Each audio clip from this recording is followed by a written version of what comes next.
Mangwana ni Malelepo Fukenjani Klekwas Vanave Africa. Welcome to Africa Good Morning, the news and current affairs show which remains your portal into Africa's most potent stories. Today we'll be joined by Rorisang Mogojwe as she delivers the Botswana Report from Gaborone. But these are some of the top stories that we are looking at. We start off with some breaking news. Morocco has been crowned AFCON champions after CAF has overturned the final result, which had Senegal winning. Tinubu promises stronger security response after Maiduguri blasts. Israel reports killing senior Iranian figures as war intensifies. Botswana rejects claims of U.S. military base at Thebephatshwa. Zimbabwe opposition appeals against constitutional amendment plan. Mr. Price targets additional foreign expansion after Europe entry. And Ethiopia attracts $18.6 billion as investment destination grows. DSTV2 at 5, GoTV 25, oneup2.com, Network Media Hub, ntvafrica.my.na, as well as NTV Africa on YouTube are precisely where you can watch the show. My name is Ashwin Bedi. Top stories shortly. Namibia is a land of movement, with waves that never stop reaching forward. Here, adventure is not something we search for. It is something we are born into. In every corner of this country, creativity rises, from artists, from athletes, from dreamers. And when the world comes to explore Namibia, they discover something extraordinary. Because when sport moves people, creativity moves ideas, and tourism moves the world toward us. Something powerful happens. A platform where movement meets imagination, where industries connect, where opportunity grows, where Namibia's next chapter begins. Welcome to the Creative Sport Tourism Expo. Exhibit, partner, experience. Creative Sport Tourism.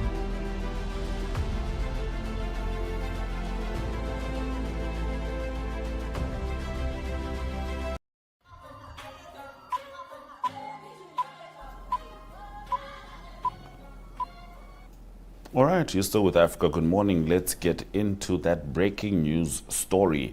Morocco have officially been crowned AFCON champions after the Confederation of African Football overturned the result of the final in a dramatic late decision. In a statement released last night, CAF confirmed that Senegal forfeited the match, leading to a 3-0 victory being awarded to Morocco. The ruling follows a post-match review process, though CAF has not yet publicly detailed the full circumstances behind the forfeiture. The decision brings a controversial and unexpected end to the tournament, with the original results now nullified. Morocco, who had mounted a strong campaign throughout the competition, now secure the title through administrative decision rather than on-field conclusion. Meanwhile, Senegal's campaign ends in disappointment, with the forfeiture casting a shadow over what had been a fiercely contested final. The announcement is expected to spark widespread reaction across the football world, with fans, analysts and stakeholders awaiting further clarification from CAF on the events that led to such a significant ruling.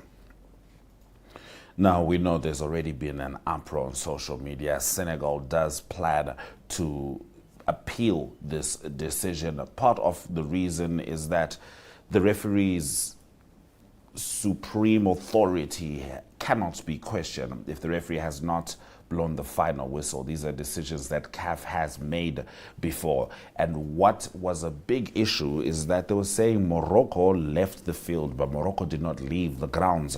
And we know that in the CAF laws, it says only when you leave the grounds is the match forfeited, not necessarily the field. So we're going to be paying attention to this. A lot of Africa feels like the game was won on the field, especially considering that Morocco had a penalty and an opportunity to win the game. And one wonders if Morocco had scored that goal, if there would be an appeal at all. We now move over to Nigeria, where the President Bola Tinubu has pledged intensified security operations following deadly attacks in Maiduguri. In a message posted on his official X page, Tinubu expressed condolences to victims and their families, saying he mourns those who lost their lives, sympathizes with the injured, and stands in solidarity with the people of Borno. He said that the government would increase efforts to dismantle armed groups and praised troops for repelling coordinated assaults on military positions in Maiduguri, the capital of Borno State. Additional military equipment and operational support have been approved, and top security officials have been ordered to relocate to Maiduguri to oversee the response. Emergency agencies have been mobilized to assist victims. The attacks occurred on Monday evening, targeting a market, a post office vicinity, and the entrance to a teaching hospital. At least 23 people were killed. Now, Israel says that it has killed two of Iran's most senior figures in overnight strikes, marking a significant escalation in the conflict.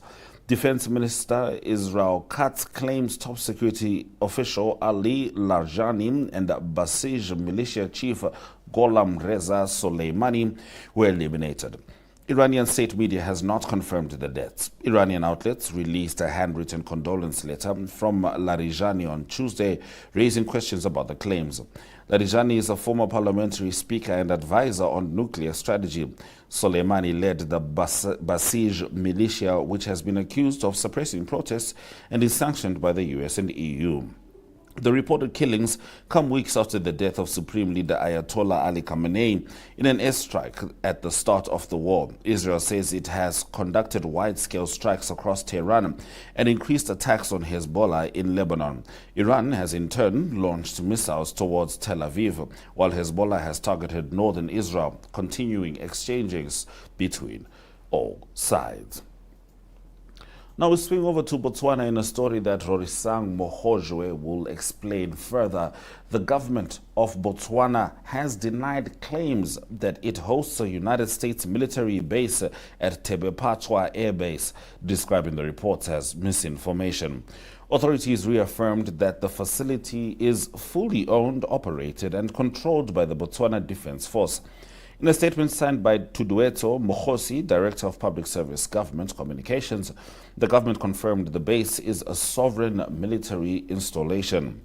The facility supports emergency response capabilities, regional peacekeeping missions, and operational readiness of armed forces.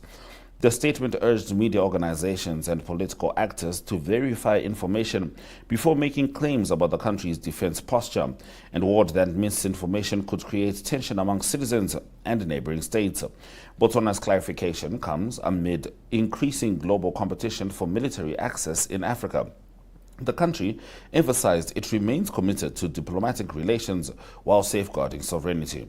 Officials reiterated that discussions about national security should be based on verified facts and that Botswana continues to support regional cooperation, dialogue, and transparency. Now we end our top stories in Zimbabwe, where the Defend the Constitution platform has escalated opposition to a constitutional amendment bill seeking to extend the tenure of the presidency and parliament by appealing to international organizations. The move comes as parliament prepares for public hearings on the bill later this month, increasing political tensions. Opposition figures allege intimidation and repression as authorities respond to their efforts by lobby constituencies against the bill affecting President Emmerson Mnangagwa's term. Speaking in Harare, convener Jameson Timber said the group had written to the United Nations, the African Union, and the Southern African Development Community. He said the intention is to ensure Zimbabwe's constitutional process aligns with democratic commitments. ZANU-PF maintains a referendum is unnecessary, while the opposition insists on a national vote. The platform has launched a petition aiming for 1 million signatures under the banner 1 Million Voices for the Constitution. Timber stated that any fundamental constitutional change must return to the people through a referendum. Now, Jameson Timber also said Police Commissioner Stephen Mutamba and Speaker of Parliament Jacob Mudenda have ignored his letter calling for state institutions to facilitate public debate on the controversial Constitutional Amendment Bill number 3.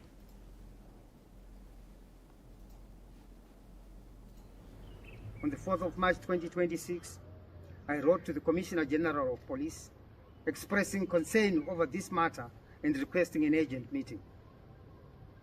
I also wrote to the Speaker of Parliament and the President of the Senate, imploring them to ensure that state institutions facilitate public debate during this constitutionally mandated 90-day consultation period. To date, I have not been favored with the courtesy of a response by either the police or the presiding officers of Parliament. What has become apparent is that this amendment bill belongs only to one political party. Only that party is allowed to meet and debate it. The rest of us have effectively been stripped of our citizenship and its attended constitutional rights. The question that therefore arises is simple. What options remain for citizens when their constitutional rights and freedoms are denied? This question must be answered today or tomorrow, but answered nonetheless. As the DCP, we have also written to Cabinet, to each Cabinet member and to members of Parliament and to the Speaker, raising concerns about the intention to amend the Constitution without retaining the question of term extensions to the people through a referendum. We have made the position clear. The Constitution belongs to the people. We'll be getting more detail with regards to Constitution Amendment Bill number 3, which is being declared unconstitutional by opposition parties and leaders alike. Those have been our top stories on Africa Good Morning. Let's have a look at the weather before Rorisang Mogojwe says Dumelang from Botswana.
In a world where politicians promise the moon and deliver potholes, where democracy sometimes arrives in camouflage and ballots often look like formalities, one show dares to laugh with Africa, at Africa, and sometimes for Africa.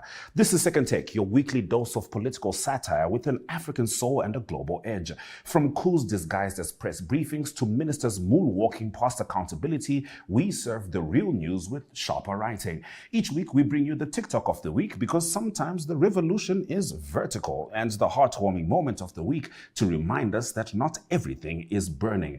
We also sit down with the bold, the brilliant, and the brave, voices that question power, stir thought, and spark laughter. Because when the headlines are wild, the leaders are louder, and the truth is lost in translation, we all need a second take.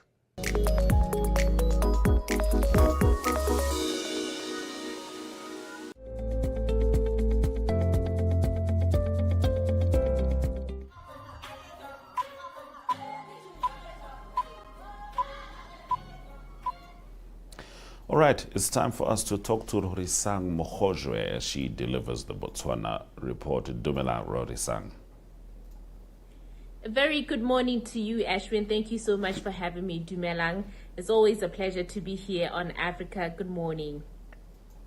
It's good to have you on the show. Now, Rorisang, unemployment is closing into the 30% range in Botswana as there has been some significant strain in the labor market.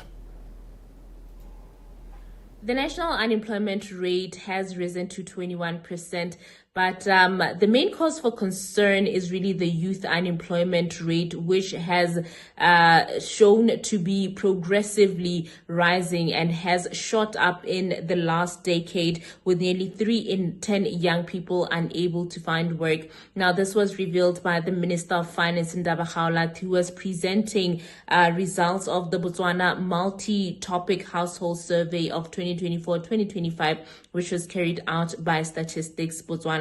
This report shows unemployment among those aged 15 to 35 rose from 25.1% in 2015-2016 to 28.9% in 2024-25, which signals what officials describe as a growing structural crisis in the labor market. Young women remain the most affected, with an unemployment rate of 30.7% compared to 27.2% for young men, which highlights persisting gender disparities in the labor market.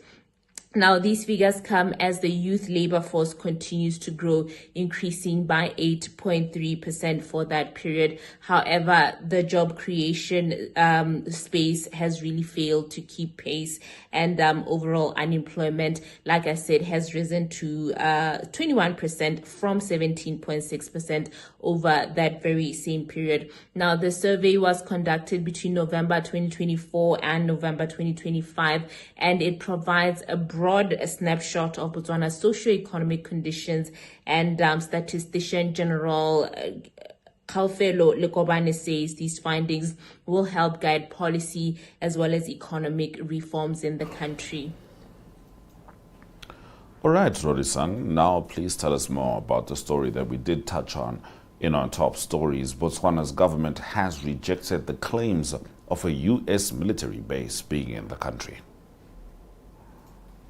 The government of Botswana has come out to deny claims that Botswana hosts a U.S. military base, saying that any such claims are false and describes them as misinformation. Now, this clarification follows growing speculation of foreign military presence in the country, especially as the U.S.-Israel-Iran war continues. Now, the government spokesperson Rorisang Mogojwe issued a statement explaining that the Thebephatswa air base in the country is actually a sovereign facility owned and operated by the Botswana Defense Force and serves strictly national interests, such as emergency response, peacekeeping, as well as humanitarian support. She said that any assertions suggesting that the U.S. owns a military base in Botswana are false, and has urged any such discussions about national security to be based or to be grounded in verified facts. Now, the U.S. Embassy in Botswana has also previously come out to deny these claims, as well as President Duma Boko, who was engaging with the media last week, actually reiterated the same sentiment, saying that no such base exists. While the government does say that Botswana has strong bilateral relations with the U.S. as well as other partners, and however, it does remain committed to regional cooperation as well as dialogue and mutual respect. All right, Rorisang, now as we close off, tell us about the Absa Kids Marathon.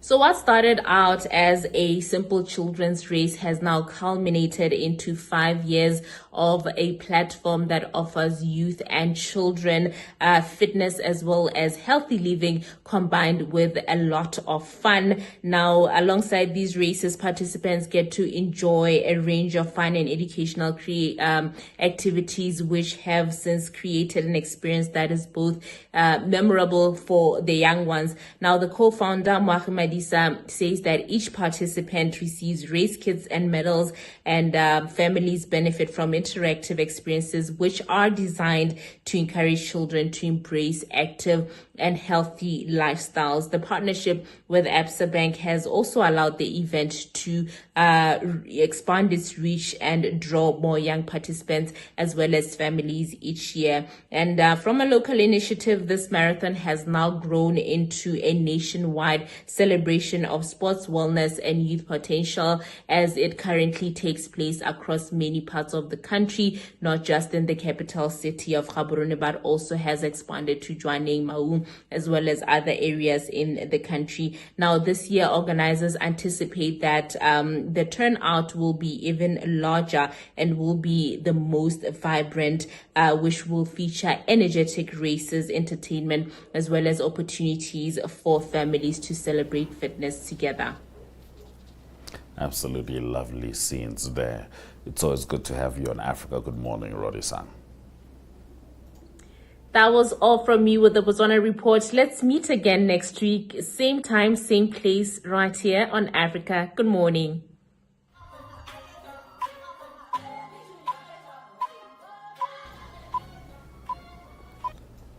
Now we get into economic news. South African retailer Mr. Price could enter one more international market following its expansion into Europe, its chairman said yesterday. The group expects to close its purchase of German-based discount retailer NKD Group this month, enabling entry into Central and Eastern Europe. Chairman Nigel Payne told investors the board had narrowed offshore mergers and acquisitions focus to 2 regions after reviewing global opportunities. He described Central and Eastern Europe as the priority growth platform over the next 10 to 20 years, with potential to expand into Southern Europe. CEO Mark Blair said another territory had been identified as highly attractive, but emphasized expansion would only proceed if the conditions are right. Now, Ethiopia has emerged as Africa's second largest destination for foreign direct investment, attracting $18.6 billion over 5 years. Ethiopian Investment Commissioner Zeleke Temesgen says the country recorded $4 billion in inflows during the 2024 to 2025 fiscal year, a 22.7% increase. China remains the leading investment partner, accounting for around 60% of projects, particularly in manufacturing and services.